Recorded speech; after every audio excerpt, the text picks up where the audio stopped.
Los campos de concentración nazis son y serán recordados como uno de los capítulos más oscuros y crueles de la historia de la humanidad. En medio de ese horror se encuentran historias de resistencia, lucha y coraje. Muchas mujeres que fueron prisioneras del régimen y que sobrevivieron a condiciones inhumanas desafiaron las más grandes adversidades y lograron contar su parte de la historia.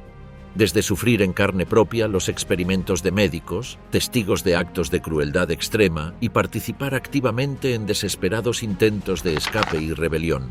¿Qué atrocidades fueron infligidas específicamente a las mujeres en ese infierno?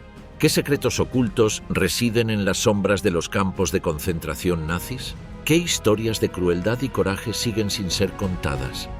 El infierno escondido detrás de los muros de los campos de concentración. Cuando las mujeres llegaban a los campos de concentración como Auschwitz, Birkenau o Majdanek, la brutalidad del régimen nazi se hacía evidente desde el primer momento. Uno de los principales responsables de esta estructura de opresión fue Karl Otto Koch, comandante de los campos de Buchenwald y Majdanek. Koch ejercía un control absoluto sobre los prisioneros, imponiendo un régimen de terror en el que la violencia y el miedo eran las herramientas más comunes.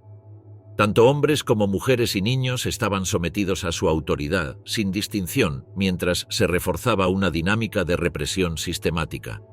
En su mayoría, las mujeres deportadas llegaban a estos campos bajo la falsa promesa de reubicación o trabajo. Para muchas, esta ilusión representaba una oportunidad de escapar de las condiciones de vida en los guetos, donde la pobreza y la segregación habían alcanzado niveles insoportables. Sin embargo, el destino que les aguardaba era muy diferente. Etty Hillesum, una joven judía holandesa, fue una de las mujeres que experimentó de primera mano esta cruda realidad.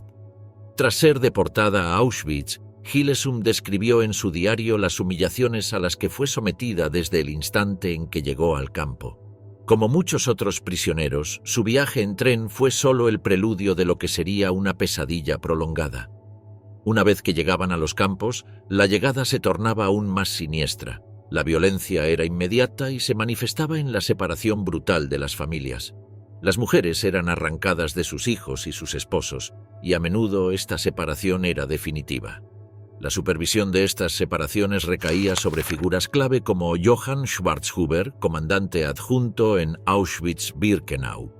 Schwarzhuber tenía a su cargo la tarea de seleccionar a los prisioneros que, tras descender de los trenes, serían enviados a trabajos forzados o directamente a las cámaras de gas. Este proceso de selección, frío y calculado, decidía en cuestión de segundos la vida o la muerte de miles de personas, incluidas mujeres y niños. Hoy en día existen registros de cómo era el terror cotidiano en los campos de concentración gracias a testimonios como el de la activista francesa Charlotte Delvaux. Esta escritora estaba casada con Georges Dudac y ambos formaban parte de la resistencia en la Francia ocupada por los nazis, donde trabajaban como corresponsales desde la clandestinidad. Se unieron al grupo en torno al filósofo comunista Georges Politzer, y desempeñaron un papel activo en la publicación del periódico clandestino Lettres Françaises. Un 2 de marzo de 1942, la policía alemana logró interceptar uno de los envíos del periódico y arrestó a Charlotte y George en su departamento. Dudac fue fusilado el 23 de mayo de 1942 tras despedirse de su esposa. Luego de rotar por distintos lugares de detención, Delvaux fue deportada al campo de concentración de Auschwitz en enero de 1943, junto a otras 229 mujeres francesas. Este convoy fue de los pocos traslados de prisioneros no judíos y fue conocido como el Convoy des 31.000. En ese viaje también acompañaron a Charlotte Claude Vaillant-Couturier, fotoperiodista de la Resistencia, y Hélène Solomon-Langevin, una de las primeras mujeres en pertenecer al Parlamento francés. Charlotte evitó los trabajos forzados y las cámaras de gas gracias a que el convoy incluía intelectuales y científicos no judíos. Este grupo, incluida Charlotte, se destacaban de una gran cantidad de comunistas y personas de bajos recursos y letrados. Al contar con ciertos conocimientos, fueron seleccionados para cultivar diente de león de Kazajistán, el cual era utilizado para la fabricación de gomas. Gracias a este giro del destino, Delvaux dejó un relato en primera persona sobre cómo era la vida cotidiana en los campos de concentración. Escribió sobre todo el terror que experimentó en Auschwitz y Ravensbrück, el cual quedó plasmado en 3 libros. En esta trilogía, Charlotte logró transmitir con detalles el horror al que se enfrentaban las prisioneras, donde el castigo y la muerte podía llegar en cualquier momento. La rutina estaba marcada por los trabajos forzados, pensados para despojarlas de cualquier tipo de humanidad. Fue una experiencia tan traumática la que vivió en carne propia dentro de Birkenau y Ravensbrück que, al finalizar la guerra y al enterarse de que la Unión Soviética utilizó campos de concentración, abandonó para siempre la militancia del comunismo. La bestia y la hiena, las mujeres al servicio del terror nazi. Parte del sufrimiento experimentado por las mujeres se debe a que los nazis no hacían diferencias de género ni de sexo. Para ellos, era fundamental someterlas a una rutina de agotamiento físico y mental, pero la tarea de esclavizar y torturar a los prisioneros tampoco estaba limitada a los hombres. Por ejemplo, con solo 25 años, Hildegard Neumann se destacó como jefa de las vigilantes en Ravensbrück. Debido a su comportamiento y trato con los prisioneros, fue ascendida a Oberaufseherin en el campo de concentración de Theresienstadt. Al haber nacido en Checoslovaquia, Hilda tomaba este traslado como un ascenso, ya que de esta manera podía estar mucho más cerca de su familia. Como Oberaufseherin estuvo al mando de 30 guardias y más de 20.000 prisioneras judías. Según los registros, se cree que participó en la deportación de más de 40.000 mujeres a los campos de concentración de Auschwitz y Bergen-Belsen, donde la mayoría terminó siendo asesinada. Su tarea implicaba supervisar y custodiar a las prisioneras durante sus largas horas de trabajo dentro de los campos de concentración y el gueto de Theresienstadt. Se sabe que permitía vejaciones y torturas con facilidad, ya que dentro de su esfera se encontraron guardias que pasaron a la historia por su crueldad y regocijo frente a la tortura. Entre ellas se encontraba Caelia Rojo, apodada el terror de las prisioneras, e Hildegard Mende, también conocida como la bestia. Nunca más se supo del paradero de Hildegard Neumann.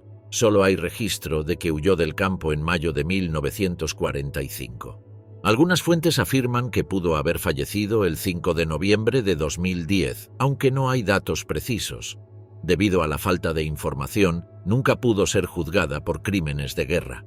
Se la acusa de ser cómplice en la muerte de más de 55.000 personas que murieron en el campo de concentración de Theresienstadt. A la hora de impartir torturas, pocas mujeres se comparan con Irma Grese, conocida también como la hiena de Auschwitz o la bella bestia. Grese disfrutaba infligiendo tanto la tortura física como psicológica. Algunos historiadores sugieren que su comportamiento podría estar relacionado con su fanatismo por la ideología nazi. La carrera de Irma comenzó de pequeña. A los 18 años se presentó como voluntaria para ingresar al campo de Ravensbrück, algo que su padre le había prohibido y que terminó con Irma siendo echada de su casa. Irma denunció a su padre, quien terminó yendo a la cárcel. En 1943, Irma ingresó al campo de Auschwitz como guardia y, al final de ese mismo año, ascendió al puesto de supervisora. Fue la segunda mujer más joven en poseer el rango más alto dentro de un campo de concentración.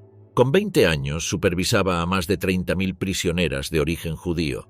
Fue apresada en 1945 por militares británicos y enjuiciada en Nuremberg. Grese era conocida en los campos de concentración por asesinar a sus víctimas lanzando perros encima y por asesinar a tiros a reclusos a sangre fría.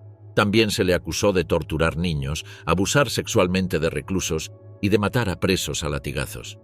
Con sus 22 años fue la mujer más joven en ser enviada a la horca según la ley británica. Fue ejecutada un 13 de diciembre de 1945 en Hamelin, Alemania. El infierno en la tierra, experimentos médicos en mujeres. En un campo de concentración nazi, el sufrimiento físico no se limitaba a la brutalidad del trabajo forzado o a las condiciones de vida inhumanas. Muchas mujeres, a veces elegidas arbitrariamente o a veces por ciertos rasgos específicos, se convirtieron en víctimas de experimentos médicos atroces. Los médicos del Tercer Reich, bajo la falsa premisa de buscar respuestas científicas, usaron a estas prisioneras como ratas de laboratorio para validar hasta las teorías más retorcidas en nombre de la ciencia. Uno de los lugares más siniestros donde se llevaron a cabo estos experimentos fue Auschwitz y Birkenau. Karl Klauberg, especialista en ginecología, fue responsable de los experimentos más inhumanos registrados en el siglo XX. En el bloque 10 de Auschwitz, Klauberg buscaba formas de esterilización masiva, especialmente en mujeres jóvenes. Entre 1942 y 1945, miles de mujeres fueron inyectadas con sustancias químicas que causaban graves inflamaciones, infecciones y que terminaban en la muerte de las prisioneras. El objetivo era bastante simple. El partido nazi necesitaba buscar formas de exterminio que fueran más allá de un aparato represivo. Con estos experimentos buscaban descubrir un método rápido y barato para esterilizar mujeres sin necesidad de cirugía, eliminando la posibilidad de descendencia de personas que la ideología nazi consideraba como no aptos. Pocas mujeres lograron sobrevivir a este tipo de torturas, las cuales dejaron heridas físicas y emocionales que cargaron durante el resto de sus vidas. Las mujeres que fueron inyectadas por Klauberg con complementos químicos para ser esterilizadas cargaron con un trauma psicológico eterno, sabiendo que nunca más podrían tener hijos. El nombre de Mengele era ampliamente conocido entre las barracas de los prisioneros y el solo pronunciarlo erizaba la piel. Dentro de su equipo contaba con prisioneros judíos que tenían amplia experiencia en medicina, lo que hacía que rápidamente se corriera la voz de lo que sucedía en sus laboratorios. Miklos Nisli fue un médico húngaro preso en Auschwitz por su ascendencia judía que empezó a trabajar tratando a los enfermos y débiles dentro de las barracas. Fue tal su labor que, con tan pocas herramientas, Mengele en persona pidió que fuera su asistente en el quirófano. Nisli es parte de las personas que lograron sobrevivir al campo de concentración y relatar las atrocidades que hacía el ángel de la muerte en sus experimentos. En su libro, Miklos describe con detalles la fascinación que tenía Mengele por los casos de gemelos o personas con anomalías físicas. Con el objetivo de entender el origen de esas características genéticas y descubrir el secreto de la clonación, Mengele llevaba a cabo experimentos macabros completamente inhumanos. Uno de los casos más conocidos es el que hizo con la familia Ovitz, especialmente con las hermanas Ovitz. Esta familia judía de origen rumano era conocida por su condición de enanismo, pero sobre todo por ser una familia judía de artistas. Eran 10 miembros en total, 7 de ellos con acondroplasia, enanismo, y 3 con estatura promedio. Los Ovitz fueron deportados a Auschwitz en 1944 y en lugar de ser enviados a la cámara de gas por no ser aptos para el trabajo forzoso, fueron seleccionados por Mengele especialmente para formar parte de sus macabros estudios de genética. Las hermanas Ovitz fueron sometidas a terribles experimentos, aspiraciones espinales, extracción de sangre de la médula ósea y pruebas oculares, las cuales fueron realizadas sin ningún tipo de anestesia. El objetivo de estas torturas era desentrañar las causas genéticas del enanismo. Más allá de estas sesiones de tortura, las hermanas Ovitz lograron sobrevivir a la guerra, pero los recuerdos de los experimentos las persiguieron por siempre. Su capacidad de resistencia es también un símbolo y testimonio de cómo el coraje se contrapone ante el horror. Pero Auschwitz no era el único infierno sobre la tierra. Ravensbrück también fue escenario de terribles atrocidades sobre seres humanos. Bajo la dirección de Karl Gebhardt, las prisioneras fueron sometidas a operaciones quirúrgicas sin anestesia. El objetivo era probar la efectividad de diferentes tratamientos para las infecciones como método de prueba que luego podría utilizarse en situaciones más extremas y lejos de hospitales, como en el campo de batalla. A muchas mujeres les infectaron las heridas deliberadamente con bacterias, vidrio o esquirlas de metal, solo para observar cómo respondía su cuerpo a los tratamientos experimentales. Entre las mujeres que sufrieron estas pruebas se encontraba Jadwiga Czydo, una joven polaca sometida a varios experimentos quirúrgicos. A Czydo se le infectó a propósito una herida en la pierna con bacterias y tierra contaminada, para luego realizar distintos tipos de cirugías. Durante los juicios de Nuremberg, ella misma mostró las cicatrices que le dejaron estas torturas, testificando ante el mundo las atrocidades que vivió en Ravensbrück. Mujeres en roles de resistencia. En medio del horror y la opresión de los campos de concentración nazis, algunas mujeres no solo lucharon por su propia supervivencia, sino que también desempeñaron papeles cruciales en la resistencia. A pesar de las condiciones inhumanas y la brutalidad diaria, estas mujeres se convirtieron en símbolos de valentía, ingenio y solidaridad. Las mujeres en los campos de concentración tenían que navegar no solo la lucha por la supervivencia física, sino también la complejidad que implicaba la resistencia y todo lo que conllevaba. Era tal el nivel de horror que naturalmente generó en las prisioneras la necesidad de levantarse frente a la opresión y la tortura. En Auschwitz, algunas prisioneras organizaron redes de apoyo clandestinas, compartiendo información y recursos. Elena Gorska, una joven prisionera polaca, se destacó por su rol en la organización de una red de espionaje que ayudaba a las prisioneras a obtener información sobre el movimiento de tropas fuera del campo y cómo eran las condiciones dentro del mismo. A través de estas redes, las prisioneras podían comunicarse con el exterior y proporcionar información para organizar los distintos focos de resistencia. Como muchas mujeres trabajaban como asistentes de médicos, esta red de espionaje y contrabando dentro de los campos fue fundamental para mantener vivas a la mayor cantidad de personas posibles. Muchas robaban alimento y medicinas cuando nadie las veía, las escondían en sus ropas para evitar ser descubiertas por los guardias, y las entregaban a las mujeres que necesitaban ayuda.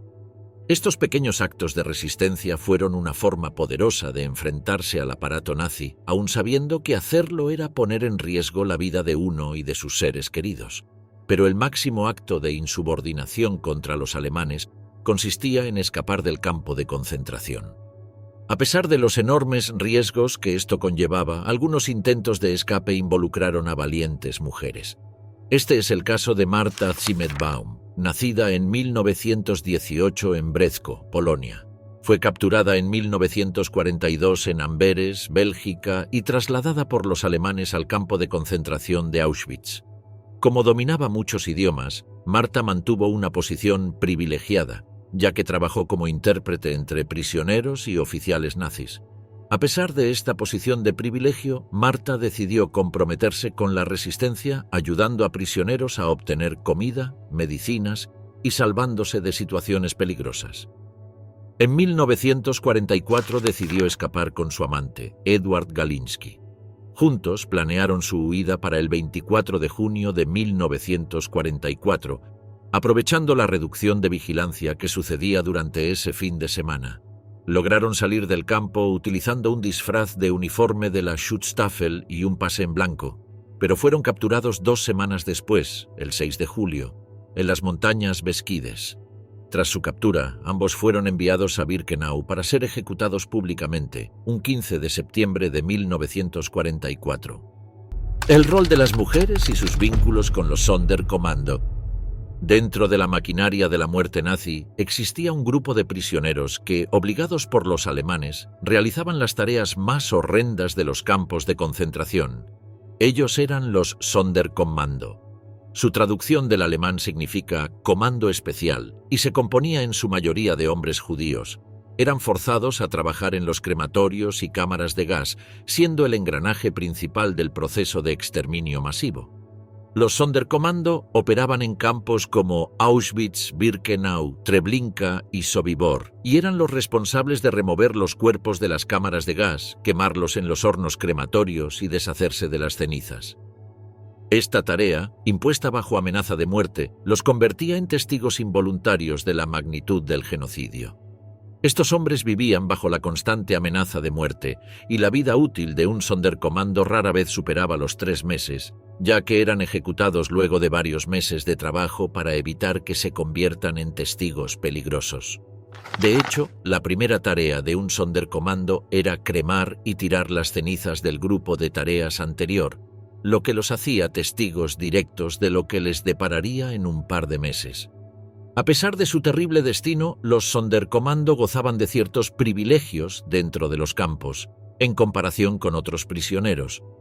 Como sabían que serían ejecutados tras un breve periodo de servicio, recibían más raciones de comida y mejores condiciones de vida que el resto de los judíos. Eso no quitaba que siempre vivieran bajo un clima de temor constante, sin saber cuándo serían ejecutados y que cada error en sus servicios era pagado con la muerte.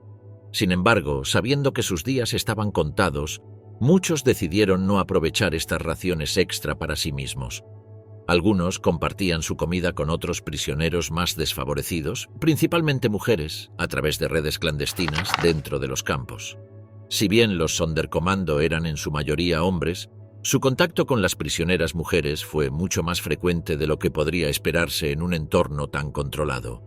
En campos como Auschwitz, las barracas de las mujeres no estaban lejos de las zonas de cremación, y en ciertas ocasiones se lograba una mínima interacción, gracias a las redes de resistencia que fueron tejiendo dentro de los campos.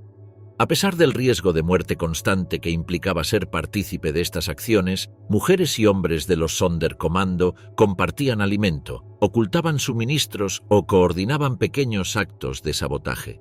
Rosa Robota, una joven judía polaca, es un claro ejemplo de este tipo de resistencia subterránea que surgió bajo los ojos de los guardias nazis. Robota trabajaba en el depósito de ropa adyacente al crematorio 3 de Birkenau. Fue en este lugar donde reconoció a varias personas de su ciudad natal que trabajaban con el grupo de los Sonderkommando. Fue justamente gracias a que los conocía de antes que pudo comenzar a trabajar con la resistencia. Rosa Robota no solo fue una pieza fundamental en esta red de conexiones entre las barracas de mujeres y los Sonderkommando, sino que además fue parte de uno de los hechos históricos más interesantes de los campos de concentración, que se llamó el levantamiento de los Sonderkommando de los crematorios de Auschwitz. Los levantamientos judíos y el rol de las mujeres durante la Segunda Guerra Mundial. Durante el Holocausto se registraron levantamientos y actos de resistencia activa por parte de los judíos en respuesta a las atrocidades nazis. Estos actos de coraje ocurrieron en diversas formas y lugares, demostrando que, a pesar de las condiciones adversas, hubo intentos de resistencia frente a un destino que parecía inevitable. Aunque la narrativa dominante en películas, series y libros a menudo enfatiza el sufrimiento y la victimización, es importante reconocer estos esfuerzos de lucha y resistencia. El levantamiento del gueto de Varsovia, que tuvo lugar entre agosto y octubre de 1944, es considerado uno de los actos más importantes de resistencia judía durante la Segunda Guerra Mundial. En este caso, las mujeres también tuvieron roles destacados como mensajeras y enlaces de contacto para planificar el levantamiento. Estas mujeres eran conocidas como kashariyot, sirviendo de enlace entre las organizaciones judías dentro del gueto y la resistencia que se encontraba en el exterior. Algunas figuras clave en este rol fueron Zivia Lubetkin y Tosia Altman, ambas miembros importantes de organizaciones juveniles de resistencia como la Organización Judía de Combate y Dror, un grupo sionista socialista. Zivia es una de las líderes más importantes de la Organización Judía de Combate y una de las fundadoras de la resistencia del gueto de Varsovia. Altman, por su parte, fue una figura clave, ya que se encargó de coordinar y repartir las armas que ingresaron al gueto. Después del levantamiento fue capturada por los nazis y murió por las heridas sufridas mientras intentaba escapar. Pero las mujeres también tomaron un rol activo en los levantamientos, ya que participaron en la lucha armada.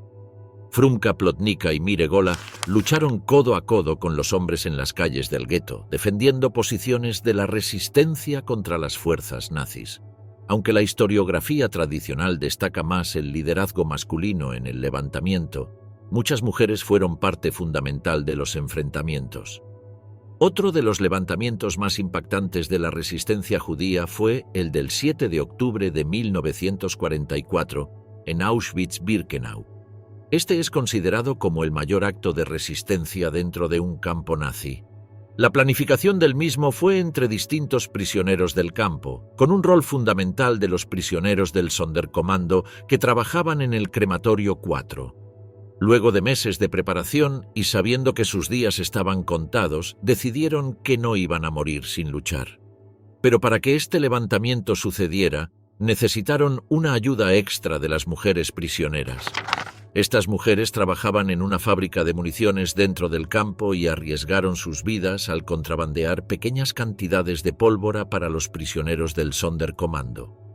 Entre las valientes mujeres se encontraban Rosa Robota, Esther Weikblum, Ella Gertner y Regina Saffirstein. Con valentía lograron esconder la pólvora en sus ropas y así contrabandear la materia prima que necesitaban los Sonderkommando para fabricar explosivos con el fin de detonarlos en el crematorio 4. El objetivo de esto era doble. En primer lugar, volar el crematorio, lo que, si bien no ponía fin al exterminio masivo, redujo temporalmente la capacidad del campo para asesinar en masa. Recordemos que los crematorios y las cámaras de gas funcionaban las 24 horas del día y no paraban en ningún momento, con el fin de exterminar a la mayor cantidad de personas posibles. El otro objetivo era crear una distracción tal como para arrebatar la mayor cantidad de armas posibles de los guardias nazis, liberar a la mayor cantidad de prisioneros y huir lo más lejos posible del campo de concentración. El objetivo final era contactar a personas de la resistencia que se encontraban fuera de los campos de concentración.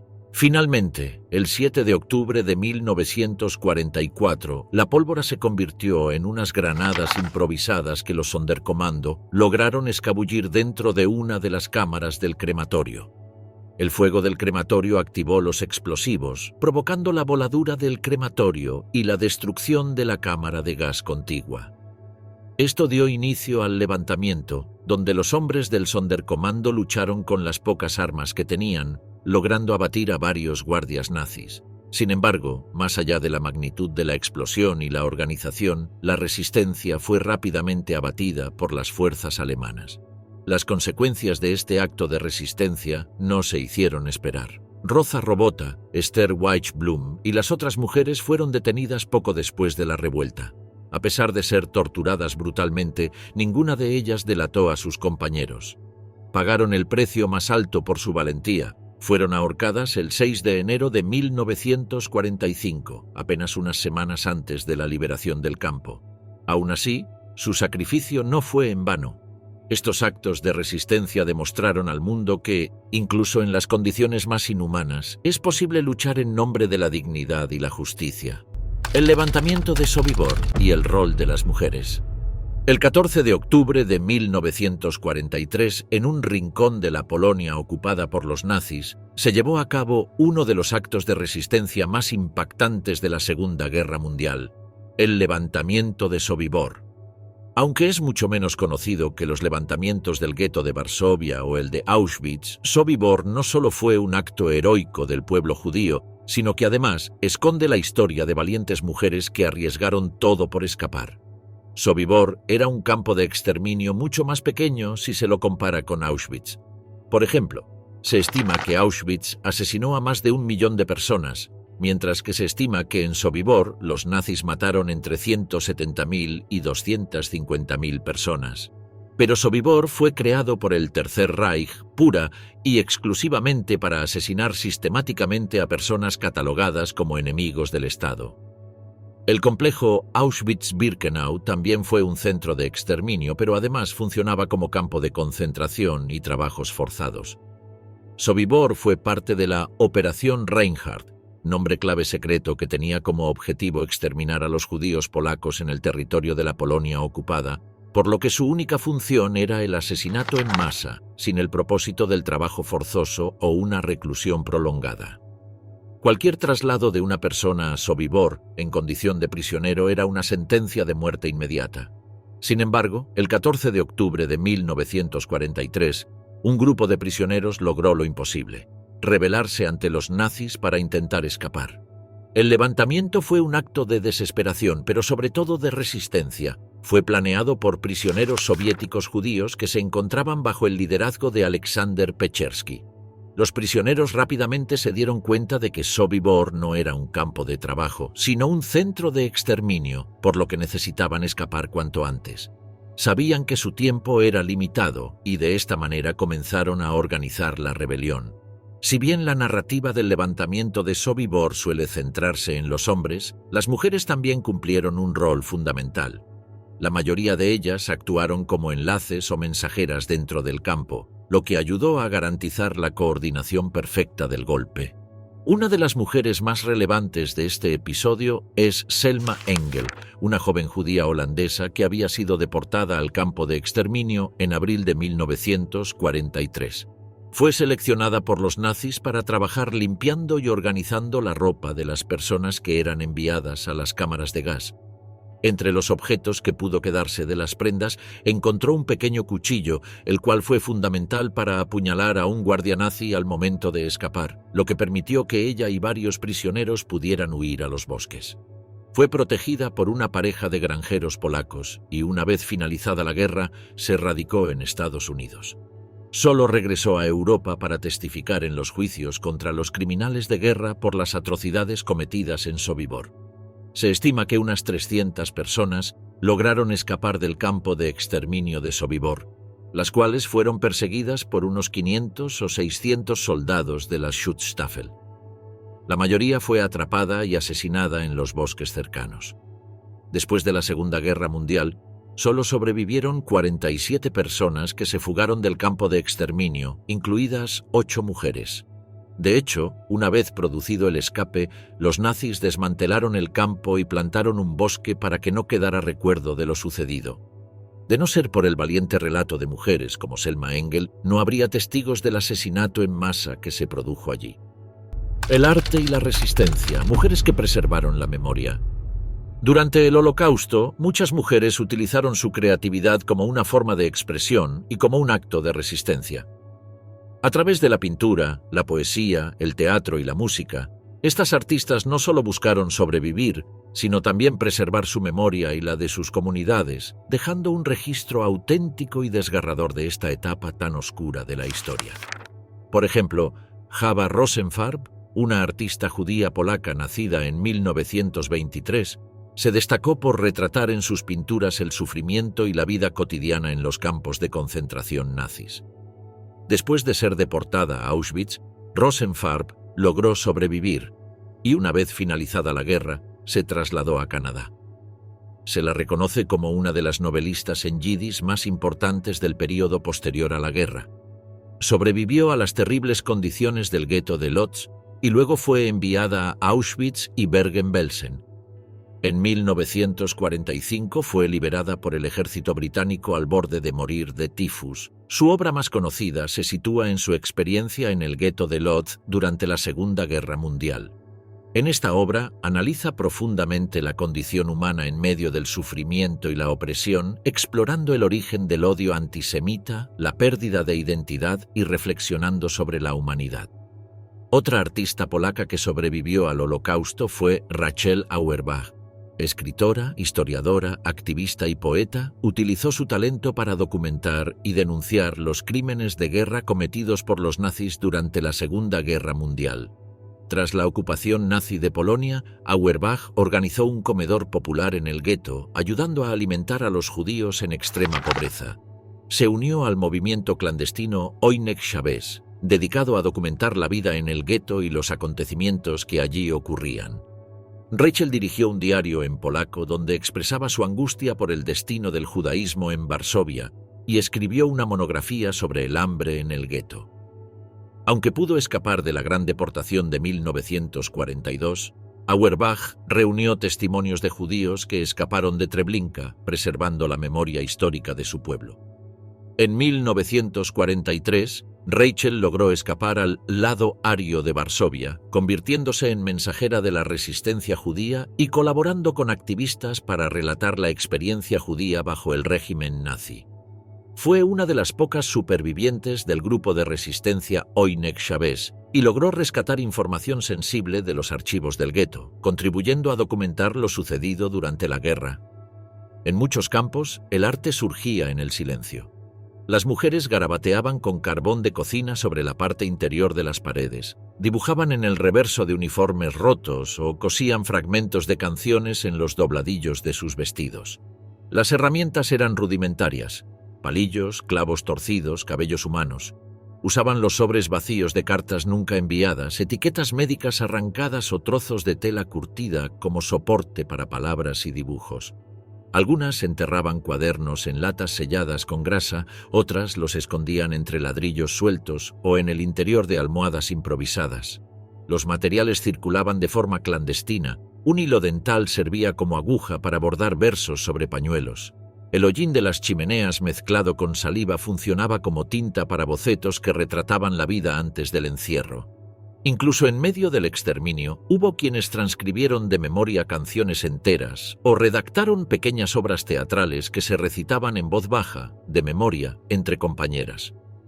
Una de las formas más comunes de resistencia cultural consistía en crear imágenes visuales que no tuvieran palabras, retratos de ojos, manos extendidas, ventanas abiertas. No eran solo decorativas, eran código. Un dibujo podía representar una ubicación, un mensaje, una advertencia. Lo que parecía arte también podía ser información. Estos fragmentos no buscaban reconocimiento, eran huellas, pruebas de que incluso allí la memoria se escribía en cada superficie posible, resistiendo con cada trazo al olvido impuesto por el silencio nazi. Otra mujer fundamental para salvar la historia que los nazis intentaron borrar fue Dita Krausová, una sobreviviente del gueto de Theresienstadt. Dita es mundialmente conocida por su valentía al organizar una biblioteca clandestina en el campo de concentración de Auschwitz, donde se compartían libros, escritos y ensayos prohibidos por los nazis. Junto a Freddy Hirsch, un judío que organizó una escuela para niños dentro del campo, lograron crear esta biblioteca clandestina que constaba de solo 8 libros y algunos escritos. Dita fue la encargada de cuidar y esconder estos libros para evitar que los nazis los descubrieran. Fue trasladada a Bergen-Belsen en 1944 y luego liberada por las fuerzas aliadas en 1945. Krausová fue una pieza clave para preservar la cultura y el conocimiento, utilizando la literatura como una forma de resistencia. Mujeres, partos y el horror en los campos de concentración, la historia de Stanisława Leszczyńska. Uno de los aspectos más dolorosos y menos documentados de la vida diaria en los campos de concentración fue la experiencia que sufrieron las mujeres embarazadas, y especialmente los partos que ocurrieron en las condiciones más inhumanas posibles. La mayoría de las mujeres embarazadas eran sentenciadas a las cámaras de gas casi de manera inmediata al llegar, pero algunas lograron sortear este destino y dieron a luz en los campos. Es importante destacar que los nazis no mostraron piedad con nadie, y mucho menos hacia las mujeres embarazadas. Los guardias tenían la orden de enviar a la cámara de gas a cualquier mujer que mostrase signos de embarazo. Esto se debía a que los nazis consideraban a los judíos recién nacidos como improductivos y que establecían una carga para el sistema y la organización del campo. Por esta razón, era muy común que los nazis asesinaran a los bebés al momento de nacer o que los dejaran morir de hambre, negando a las madres judías el poder amamantarlos. Frente a este panorama, las mujeres embarazadas presas en los campos de concentración se enfrentaban a la desgarradora decisión de ocultar su estado o arriesgarse a una muerte segura, tanto para ellas como, en los últimos meses de gestación, muchas prisioneras usaban mantas desgastadas para envolver su torso y simular un abdomen plano. Algunas se aplicaban barro o ceniza en la cara para parecer más enfermas y evitar revisiones. Otras caminaban encorvadas y se alimentaban menos para reducir el tamaño visible del vientre. Todo era improvisado. No había protocolos, solo miedo y creatividad. En las barracas, las demás mujeres se convertían en aliadas silenciosas. Formaban paredes humanas para ocultar a las embarazadas durante los recuentos o les cedían la única ración de sopa para fortalecerlas antes del parto. Los nacimientos ocurrían sobre el suelo, cubierto de astillas, tierra y restos de paja, sin luz, sin agua limpia, sin protección. En la oscuridad, una compañera sostenía la mano de la madre mientras otra cubría la boca del bebé al nacer para evitar que llorara. Si el llanto era demasiado fuerte, podían ser descubiertos. Muchas veces lo primero que tocaba la piel del recién nacido era una sábana rota o una bata robada a la lavandería del campo. Algunas mujeres desgarraban con los dientes los cordones umbilicales. Otras usaban clavos oxidados o cristales rotos, previamente hervidos en un recipiente de metal sobre una llama improvisada. En los minutos posteriores al parto, las mujeres intentaban mantener al bebé en silencio absoluto. Se lo envolvía en ropas escondidas o en mantos de lana reutilizados y se lo ocultaba bajo tablas del suelo o entre colchones, solo por horas. En ocasiones, el recién nacido era entregado a otra prisionera sin vínculos biológicos para despistar a los guardias. Era una cadena de cuidado improvisada que solo duraba hasta el primer grito, el primer movimiento. Muchas veces, los bebés no sobrevivían más de un día. Cuando la situación se volvía insostenible, algunas madres enterraban a sus hijos en secreto, utilizando cucharas dobladas o sus propias manos. Escogían rincones oscuros de la barraca o los alrededores del campo. Otras, enfrentadas a lo inevitable, entregaban al bebé a un guardia con la esperanza de que fuera enviado a un orfanato nazi, lo cual raramente ocurría. La mayoría de los recién nacidos eran ejecutados o abandonados por orden directa. A pesar de todo, hubo mujeres que repitieron el proceso más de una vez. Algunas se embarazaban sabiendo que sería su sentencia, pero lo hacían por decisión propia, como una forma de resistencia biológica. En medio del exterminio, dar vida era para ellas una forma de no desaparecer, para sus hijos. Ocultar el embarazo y animarse a dar a luz en las barracas también suponía un riesgo extremo, ya que sufrían de desnutrición severa, agotamiento y condiciones insalubres. Dar a luz en tales circunstancias también implicaba un riesgo de muerte, tanto para la madre como para el niño. Sin embargo, muchas mujeres decidieron arriesgarse y ocultar sus embarazos con la esperanza de sobrevivir y ver a sus hijos nacer, aun cuando todo estaba en su contra. Es en este contexto donde aparece la figura de Stanisława Leszczyńska, quien se convirtió en la heroína de muchas prisioneras embarazadas. Stanisława nació en Polonia en 1896 y antes de ser arrestada por el régimen nazi, trabajaba como partera en el hospital de Łódź. Después de la invasión alemana sobre Polonia, fue enviada a Auschwitz junto con su hija, donde fue asignada al bloque de maternidad del campo, conocido como la Revier, una sección donde las mujeres embarazadas y enfermas eran llevadas. Stanisława no solo ejerció su profesión con un profesionalismo absoluto a pesar de las pésimas condiciones de higiene y salubridad, sino que además se negó a seguir las órdenes de los médicos nazis, quienes esperaban que ella asistiera en la muerte de los bebés recién nacidos. Leszczyńska se negó rotundamente a matar a recién nacidos y aún sin tener los instrumentos adecuados o agua potable, utilizó sus habilidades de partera para traer al mundo a más de 3.000 bebés dentro del campo de concentración de Auschwitz. Stanisława no solo arriesgaba su vida al desobedecer las órdenes de los médicos nazis, sino que también intentaba hasta el último minuto mantener a los bebés con vida. Después de la guerra, Leszczyńska regresó a Polonia, donde continuó trabajando como partera. Fue recién en 1957 cuando se animó a publicar su relato sobre las experiencias vividas en Auschwitz, relatando el infierno que le tocó vivir y donde dejó plasmada su heroica historia. Mujeres colaboradoras, las prisioneras capos. En los campos de concentración, el horror no solo fue ejercido por los nazis, sino también por algunos prisioneros. En campos de concentración como Ravensbrück y Majdanek, existieron grupos selectos de prisioneras que colaboraban activamente en el sometimiento de judíos. A este grupo se les denominaba capos, mujeres que eran elegidas por los nazis para mantener el orden dentro de las barracas o supervisar trabajos forzados. Aunque ellas también sufrían las condiciones inhumanas de los campos, muchas utilizaron su posición de poder para torturar y abusar de otras prisioneras, revelando la crueldad humana en su máxima expresión. A pesar del entorno brutal, algunas capos mantenían rutinas que las alejaban parcialmente del sufrimiento general. Se les asignaban literas separadas, con mantas limpias o ropa menos desgastada. Algunas tenían un espejo de bolsillo, jabón alemán o hasta una taza de porcelana personal, objetos que para el resto eran impensables.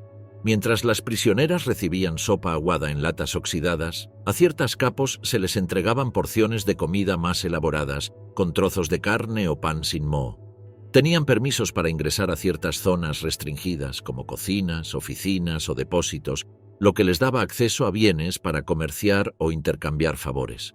Algunas incluso almacenaban objetos personales requisados de otras internas, anillos ocultos, trozos de tela de valor emocional o fotografías familiares. Estos objetos eran utilizados como monedas silenciosas de poder. Después de la jornada de vigilancia, muchas capos regresaban a espacios donde podían sentarse, fumar cigarrillos confiscados o escribir en pequeños papeles sin supervisión. En ciertos campos, hay registros de capos que guardaban libretas donde anotaban nombres, castigos o rumores, algo que usaban para chantajear o controlar a otras internas. Su tiempo libre, aunque limitado, era un privilegio.